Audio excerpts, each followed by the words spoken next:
Hundreds of flights cancelled after Chicago air control fire. Hundreds of flights were grounded at two major Chicago airports on Friday, snarling air transit for hours after a fire at an air traffic control facility, officials said. Air transit into and out of the city's bustling O'Hare International and Midway airports was completely shut down as a result of the blaze at the Federal Aviation Administration's facility in the town of Aurora, Illinois, which news reports said appears to have been deliberately set. News reports said firefighters arriving at the facility early Friday found an adult male suffering from an apparent self-inflicted wounds. Local media said the man is being treated at an area hospital for his injuries and for smoke inhalation. Valerie Jarrett, a senior advisor to President Barack Obama, said federal authorities had joined the probe in the fire, as the resulting delays and cancellations threatened to snarl air transit not just in the immediate region, but across the country.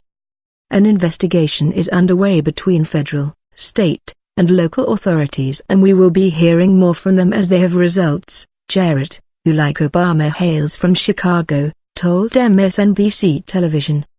Jarrett warned that with air transit disrupted at one of America's busiest airports, there is going to be a lot of inconvenience and it's very, very frustrating. An online flight tracking website, FlightAware, said shortly after 1600 GMT that 1,250 flights had been cancelled at the two airports, about half their entire daily schedule, creating transit chaos that could take hours, even days, to unsnarl.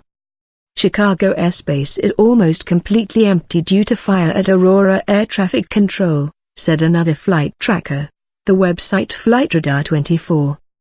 It is still not known when traffic can resume, FlightRadar24 said. The FAA released a statement Friday saying that the fire occurred shortly before 6 a.m., 1100 GMT in a basement telecommunications room at its Chicago en route center. The aviation radar facility was evacuated and joint investigations were being carried out by the Federal Bureau of Investigations, the Bureau of Alcohol, Tobacco and Firearms and local agencies, as well as the FAA itself.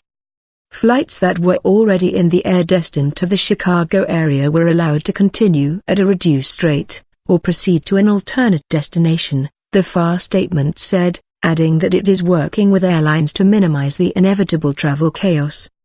Authorities said some operations of the FAA's Aurora Center, which is responsible for guiding high-altitude air traffic into and out of the airports, would be taken over by other air traffic sites in the region.